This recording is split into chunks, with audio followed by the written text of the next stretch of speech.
ආයුබෝවන් කුක්විත්තඩෝ YouTube නාලිකාවට ඔයාලා සාදරයෙන් පිළිගන්නවා.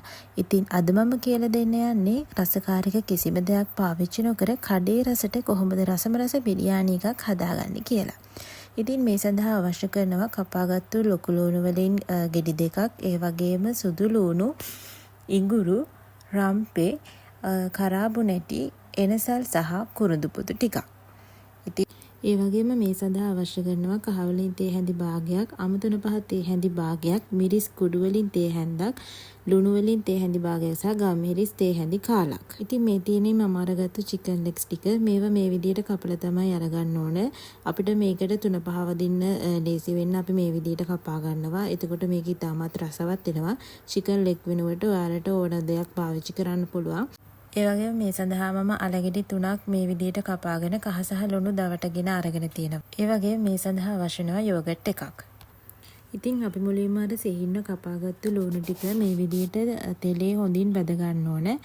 මම ලුණු ටික ටික එකතු කරලා මේ විදිහට හොඳින් තෙලේ බැද ගන්නවා. මේ විදිහට හොඳට කවලම් කර කර රන්වන් පාට වෙන තෙක් අපි තෙලේ බැද ගන්න ඕන. මේ දැන් ඔයාලට පේනවා ඇති ලුණු වල පැහැය වෙනස් වෙගෙන එනවා. ඉතින් මේක අපි ගොඩක් කරගන්නේ නැතුව රන්වන් පාට වෙනකම් බැදගත්තම ඇති. ඉතින් මෙන්න මේ පාටට ආවට පස්සේ අපි ලුණු ටික ලිපෙන් බා ගන්නවා. ඉන්පසු මම අර කලින් කපාගත්තු අල ටික තෙලට දාලා මේ විදිහට බැද ගන්නවා. ඒකත් අපි රන්වන් පාට වෙන තෙක් විතරයි බැදගන්නේ. ඉතින් මෙන්න මේ විදිහට පාටට ආවට පස්සේ අපි මේක ලිපෙන් බා ගන්නවා. ඊම්පසු මම මේ විදිහට තෙල් චාචියට බටර් ටිකක් එකතු කරගෙන ඒක හොඳට රත් කරගන්න ඇරලා මම මේකට එකතු කරගන්නවා කුරුඳු පොතු, ඒ වගේම කරාබු නැටි සහ එනසල්. ඉතින් මේවා ටිකක් තෙලේ බැදෙන්න දෙනවා. මේ ටික තෙලේ බැදීගෙන එනකොට මම මේකට චිකන් ලෙග්ස් ටික එකතු කරගන්නවා. මෙන්න මේ විදිහට චිකන් ලෙග්ස් ටික හැමින් එකතු කරගෙන මේවත් අපි තෙලේ හොඳින් බැද ගන්නවා. ඉතින් මෙන්න මේ විදිහට චිකන් ලෙග්ස් අනිත් පැත්ත හරවගෙන මේවා බද ගන්න ඕනි. මේ විදිහට අපි එකින් එක අනිත් පැත්ත හරවමින් බද ගන්නවා. ඉතින් චිකන් ටික මෙන්න මේ වගේ පාටට එනකොට අපි කලින් තලාගත්තු ඉඟුරු සහ සුදු ලුණු ටික මේකට එකතු කර ගන්නවා. ඒ ටික එකතු කරලා අපි මේක හොඳට කවලම් කරලා බැද ගන්නවා. මේ විදිහට බැදුනට පස්සේ මම මේකට 3-5 ටික එකතු කරගන්නවා. මේ ආකාරයෙන් මම මේකට 3-5 ටික එකතු කරගන්නවා. ඉතින් 3-5 ටික එකතු කරගත්තට පස්සේ මේ විදිහට අපි හොඳට මේක තෙලේ බැද ගන්න ඕන. ඉතින් මෙන්න මේ පාටට ආවට පස්සේ මම මේකට යෝගට් එක එකතු කරනවා.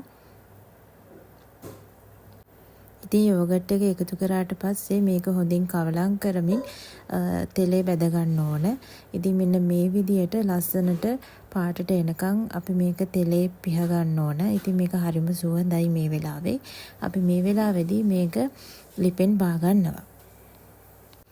ඉතින් මම මේ විදිහට රයිස් කුකරේ පතුලට බටර් ටිකක් ගා ගන්නවා. ඊම්පසු මම මේකට අර බැදගත්තු ලුණු වලින් ටිකක් අඩියට එකතු කර ගන්නවා. ඊට පස්සේ මම මේකට හාල් ටික එකතු කරගන්නවා.